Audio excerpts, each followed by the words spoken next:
Hello students, आपका बहुत बहुत स्वागत है इस वीडियो में। और ये वीडियो काफ़ी हेल्पफुल होने वाला है उन स्टूडेंट्स के लिए जो इस बार सीटेट का एग्ज़ाम देने वाले हैं। अब आप सोच रहे हैं कि भाई ये सीटेट के एग्ज़ाम देने वाले बच्चों के लिए क्यों हेल्पफुल है, क्योंकि आज मैं उनके डर को, उनके भय को, उनके कन्फ्यूज़न को ख़त्म करने वाला हूँ। फिर से आप पूछेंगे कि भाई उनको कौन सा डर है, किस बात का कन्फ्यूज़न है, क्या डाउट है। तो मैं बता दूं कि जो सीटेट के एग्ज़ाम पहले हुआ करते थे वो ऑफलाइन मोड में हुआ करते थे और अब के जो एग्ज़ाम होने वाले हैं वो ऑनलाइन मोड में हुआ करते हैं। तो बच्चों के मन में कहीं ना कहीं एक डर है, एक भय है कि पहले जब हम एग्ज़ाम देते थे तो वो बाइलिंगुअल हुआ करता था, यानी क्वेश्चन पेपर मिलते थे जिसमें एक साइड हिंदी में और एक साइड इंग्लिश में लिखा जाता था, तो बच्चे अपने हिसाब से आंसर दे देते थे। लेकिन इस बार जो होगा वो कैसे होगा। दूसरा डर ये है कि बहुत सारे बच्चों को अभी कंप्यूटर चलाने नहीं आता, बहुत सारे बच्चों ने आज तक कंप्यूटर छुआ तक नहीं। उनको भी इस बात का डर है कि भाई मैं कैसे एग्ज़ाम दूंगा। तो देखिए, मैं बता दूं कि ऑफलाइन की तुलना में ऑनलाइन बहुत ही आसान है, यानी बहुत ही इजी है, बस थोड़ी सी नॉलेज लेने की ज़रूरत है। ऑनलाइन एग्ज़ाम देना केवल सीटेट की बात नहीं कर रहा, मैं किसी भी कॉम्पिटेटिव एग्ज़ाम की बात कर रहा हूँ कि अगर ऑनलाइन एग्ज़ाम देना है कोई बड़ी तोप नहीं है, बस थोड़ा सा नॉलेज होना चाहिए, एग्ज़ाम क्लियर हो जाएगा। एक और बात मैं आप लोगों को बताना चाहूँगा कि हम लोग किसी भी एग्ज़ाम का प्रिपरेशन करते हैं, एग्ज़ाम का सब्जेक्ट्स पढ़ते हैं, कंपटीशन की तैयारी करते हैं, तो वो तो करते हैं, उसके साथ साथ हमें कैसे एग्ज़ाम देना है ये भी जानना ज़रूरी है, क्योंकि उधर हमें बहुत तैयारी है और हमें कंप्यूटर कैसे एग्ज़ाम देना है ये नहीं आएगा तो एग्ज़ाम शायद ही क्लियर हो पाएगा। तो ये भी बहुत ज़्यादा ज़रूरी है। तो इस वीडियो को पूरा देखिए और आप जान जाएंगे कि कैसे ऑनलाइन एग्ज़ाम। तो चलिए अब मैं आपको बता दूं कि एग्ज़ाम आपको देना कैसे है। मैं आपको एक एक स्टेप बाय स्टेप बताऊंगा कि जब आप सिस्टम पे बैठ जाएंगे, आपके सामने जब सिस्टम होगा तो आपको स्टेप बाय स्टेप करना क्या है। और मैं इतनी गारंटी देता हूँ कि अगर आप इस वीडियो को देख लेते हैं ना तो छोटा से छोटा बच्चा भी ऑनलाइन एग्ज़ाम देना सीख जाएगा। तो जैसे ही हम कंप्यूटर सिस्टम पे बैठते हैं तो हमें मॉनिटर स्क्रीन पे कुछ इस प्रकार का इंटरफेस दिखाई देता है। तो यहाँ पे आप देख सकते हैं कि ऊपर वाले स्पेस में आपको अपना यूज़र लॉगिन डालना होता है और नीचे पासवर्ड। दोनों डालने के बाद आपको सिंपल सा साइन इन करना है। साइन इन करने के बाद आपको कुछ इंस्ट्रक्शंस मिलेंगे, कुछ निर्देश मिलेंगे जो कि इंग्लिश में लिखे होंगे, जैसे कि total duration of examination is 150 minutes, यानी आपका जो एग्ज़ाम होगा वो पूरा 2.5 घंटे का होगा। उसके बाद the clock will be set as the server, ऐसे करके आपको बहुत सारे इंस्ट्रक्शंस मिलेंगे। अब बहुत सारे बच्चे जो बिहार के स्पेशली हैं वो उन्हें ये इंस्ट्रक्शंस पढ़ने में बहुत परेशानी होती है क्योंकि ये इंग्लिश में है। तो हम सिंपल सा यहाँ पे कोने में जाके व्यू इन इंग्लिश की जगह हम हिंदी कर देंगे।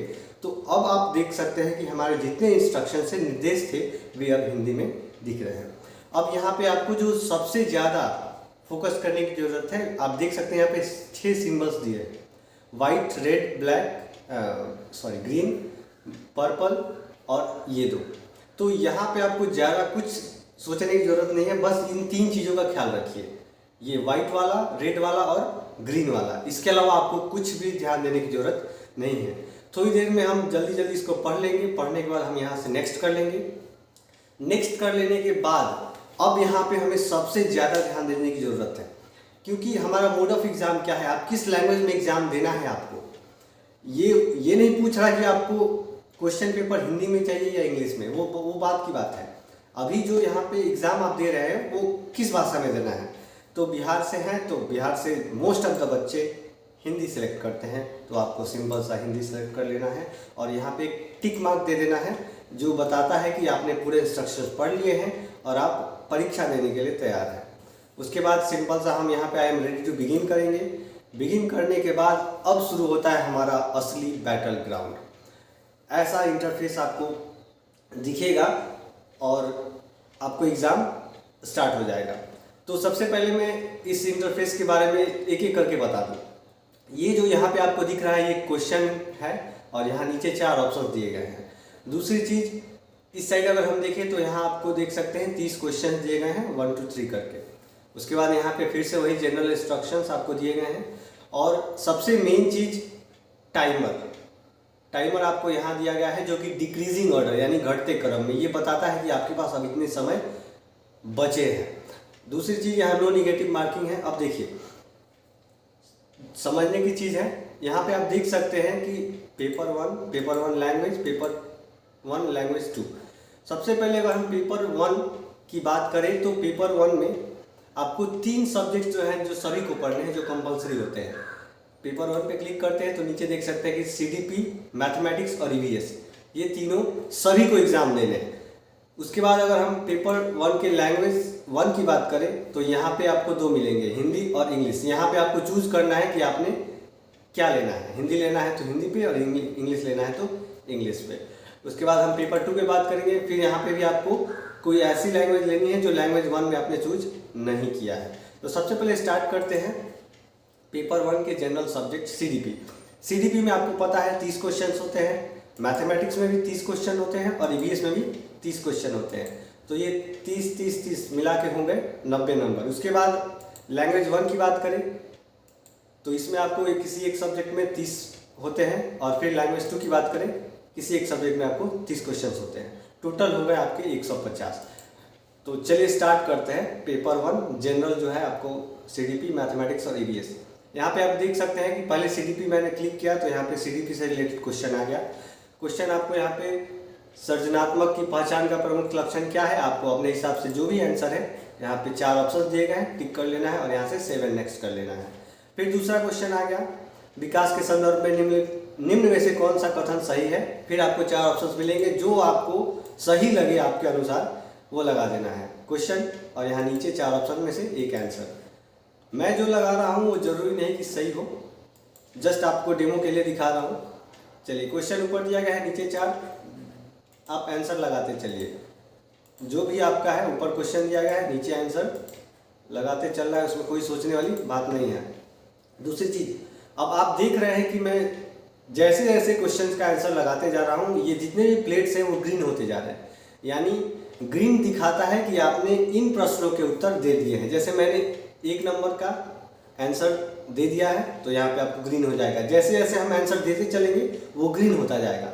अब बारी है रेड कलर को समझने की कि रेड कलर क्या बताता है। तो मान लीजिए कि 9 नंबर क्वेश्चन पे आते हैं, एक प्रगतिशील कक्षा में 4 ऑप्शन दिए गए हैं और मुझे डाउट है कि शायद 1 होगा या 2 होगा। तो मैं चाहता हूँ कि मैं इसको बाद में करूँगा, इसको अभी छोड़ देते हैं। तो यहाँ से 9 की जगह अब 10 पे अगले क्वेश्चन पे जाएंगे, फिर यहाँ से देखेंगे और जो आंसर होगा उसको टिक करेंगे और 7 नेक्स्ट करेंगे। यहाँ पे फिर क्वेश्चन आएगा, फिर यहाँ से 7 नेक्स्ट करेंगे, फिर क्वेश्चन आएगा, आपको कोई भी आंसर लगा के 7 नेक्स्ट कर देना है।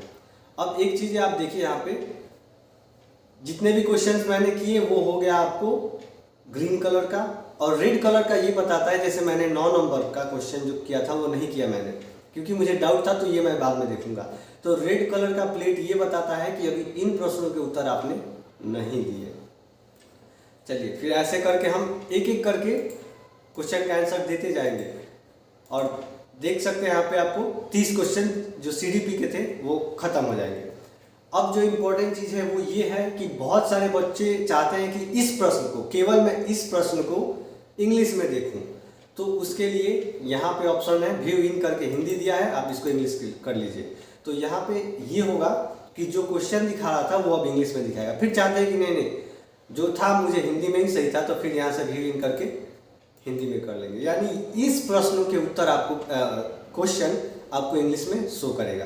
तो यहाँ से आप लैंग्वेज चेंज कर सकते हैं, हिंदी चाहिए तो हिंदी और इंग्लिश चाहिए तो इंग्लिश। चलिए इसके बाद ऐसे करके हम लाइन से 30 क्वेश्चन सॉल्व कर लेंगे। 30 क्वेश्चन सॉल्व करने के बाद हमारा CDP खत्म हो जाएगा और मैथमेटिक्स पे क्लिक करेंगे। मैथमेटिक्स के भी यहाँ पे देख सकते हैं साइड में 30 प्रश्न आएंगे। फिर उसके बाद 30 प्रश्न कर लेने के बाद EVS के हम क्वेश्चन को उठाएंगे और यहाँ देख सकते हैं आप, यहाँ भी आपको 30, यानी ये जनरल था, आप इसको आसानी से कर सकते हैं। फिर से मैं बता दूं कि अगर आप चाहते हैं कि इस प्रश्न को मैं इंग्लिश में देखूं तो यहाँ व्यू इन हिंदी से इंग्लिश कर लेंगे, तो आपको इस प्रश्न का जो मोड होगा वो आपको इंग्लिश में दिखाई देगा। फिर अगर हम हिंदी में चाहते हैं तो हिंदी में कर सकते हैं। कोई बड़ी चीज़ नहीं है, आसानी से बस थोड़ी सी नॉलेज की ज़रूरत है, थोड़ा सा समझ की ज़रूरत है। उसके बाद हर ऑनलाइन एग्ज़ाम आप दे सकते हैं आसानी से। यहाँ पर कहीं मैं इसको आंसर टिक मार्क करके 7 नेक्स्ट कर देता हूँ। जो भी आता है आप नॉर्मली क्वेश्चन आपको आएगा, यहाँ पे 4 सिलेक्ट करके 7 नेक्स्ट कर लेना। तो पेपर 1 का जो जनरल सब्जेक्ट था सीडीपी, मैथमेटिक्स और इन्वायरमेंट, ये करने के बाद अब हम स्टार्ट करेंगे दूसरा पेपर 1 लैंग्वेज 1। अब यहाँ पे समझने की ज़रूरत है कि बहुत सारे बच्चे पेपर 1 में इंग्लिश लैंग्वेज लेते हैं, बहुत सारे बच्चे हिंदी लेते हैं। तो आपको अपना देख लेना है कि लैंग्वेज 1 में आपने कौन सा सब्जेक्ट, अगर इंग्लिश लिया है तो इंग्लिश पे टिक करेंगे और हिंदी लिया है तो हिंदी पे टिक करेंगे। तो सबसे ज़्यादा बिहार के बच्चे हिंदी लेते हैं, तो मैं यहाँ हिंदी पे सिलेक्ट कर लेता हूँ। हिंदी सिलेक्ट करने के बाद आपको अब यहाँ से मैं प्रश्न बनाना स्टार्ट करूँगा। आपको यहाँ पे क्वेश्चन मिलेंगे और टिक करके सेव एंड नेक्स्ट करते चलना है। कोई प्रश्न पढ़ना है, आंसर लगा के सेव एंड नेक्स्ट करना है, ज़्यादा कुछ सोचने की ज़रूरत नहीं है। फिर से बता दूं कि मैं जो आंसर लगा रहा हूं वो सही नहीं है, मैं आपको डेमो के लिए दिखा रहा हूं। अब आप अपने हिसाब से इसको कर सकते हैं। अगर आप देख पा रहे हैं तो ये अगर आपने पढ़ा होगा तो आपके सिलेबस से रिलेटेड ही क्वेश्चन आ रहा होगा। बहुत सारे वैज्ञानिक वगैरह, जिन प्यादे वगैरह मैंने सुना है, बस हल्का फुल्का वो आपको मैं। चलिए, अब लैंग्वेज में ही आता है गद्यांश। यहाँ पे थोड़ा सा गौर करने की जरूरत है। आप देख सकते हैं कि लेफ्ट साइड में, यानी ये वाला हिस्सा जो है आपको गद्यांश दिया हुआ है और इस साइड आपको प्रश्न दिए गए हैं, यानी इधर आपको गद्यांश पढ़ना है और यहाँ इधर प्रश्न पढ़ के उत्तर देना है। तो मैंने गद्यांश पढ़ लिया और इस प्रश्न का उत्तर मान लीजिए कि 2 नंबर हुआ, उसको 2 नंबर देके 7 नेक्स्ट करेंगे। फिर से न्यू क्वेश्चन आया, फिर साइड वाला गद्यांश हम पढ़ लेंगे, इधर से सेलेक्ट करेंगे और 7 नेक्स्ट करेंगे। फिर से अगर आप देख पा रहे हैं तो मैंने जितने प्रश्नों के उत्तर दिए उनके प्लेट्स को वो ग्रीन दिखा रहा है, जो रेड है यानी मैंने अभी तक इस प्रश्न का उत्तर नहीं दिया, देखिए आपके सामने है। और जो व्हाइट कलर का प्लेट है वो ये दिखाता है कि अभी तक आपने इन प्रश्नों को देखा तक नहीं है। बिल्कुल सही बात है, मैंने अभी इतने प्रश्नों को नहीं देखा। चलिए हम 30 नंबर वाला प्रश्न देखते हैं। अब मौखिक भाषा का आकलन डैश पर सर्वाधिक बल देता है। यहाँ पे 4 ऑप्शन दिए गए हैं और मुझे डाउट है कि 1 होगा कि 2 होगा, तो मैं इसको छोड़ देता हूँ और आगे 17 नंबर क्वेश्चन देखता हूँ। तो जैसे ही 17 नंबर क्वेश्चन पे आएंगे तो आप देखिएगा कि 30 नंबर का जो प्लेट है वो रेड है, वो ये दिखाता है कि अभी तक आपने प्रश्न का उत्तर नहीं दिया है। तो फिर से मैं 30 नंबर पे आता हूँ और यहाँ से मुझे लगा कि भाई 2 नंबर सही है, तो मैं इसको 7 नेक्स्ट कर दूंगा। अब जो हमारा प्लेट दिखाएगा यहाँ पे 30 नंबर वाला, वो ग्रीन दिखाएगा, वो इसलिए क्योंकि मैंने इसका आंसर दे दिया। तो ये सारी चीज़ें आपको ध्यान रखने की ज़रूरत है। उसके बाद अगर हम चले लैंग्वेज 2 में, तो यहाँ पे भी आपको इंग्लिश और हिंदी दिखा रहा है। तो एक चीज़ ध्यान देना है आपको यहाँ पे कि लैंग्वेज 1 में मैंने हिंदी चूज़ किया था, अब लैंग्वेज 2 में हम हिंदी चूज़ नहीं करेंगे। लैंग्वेज 1 में जो चीज़ चूज़ किया था वो लैंग्वेज 2 में चूज़ नहीं करना है। तो लैंग्वेज 1 में हिंदी था पर लैंग्वेज 2 में हिंदी चूज़ नहीं करेंगे।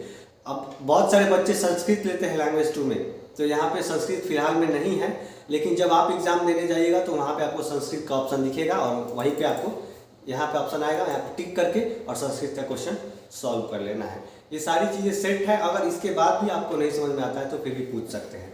एक बार फिर से मैं बता दूं कि ये सारे इंस्ट्रक्शन आपको ध्यान देने की जरूरत नहीं है। आपको ध्यान देने की जो जरूरत है वो सिर्फ 3 चीज़ें हैं, ये ग्रीन कलर का प्लेट, रेड कलर का और वाइट कलर का प्लेट। ऐसे करके आप एग्ज़ाम दे सकते हैं। सारे क्वेश्चन के आंसर लगा के चुपचाप बैठ जाना है।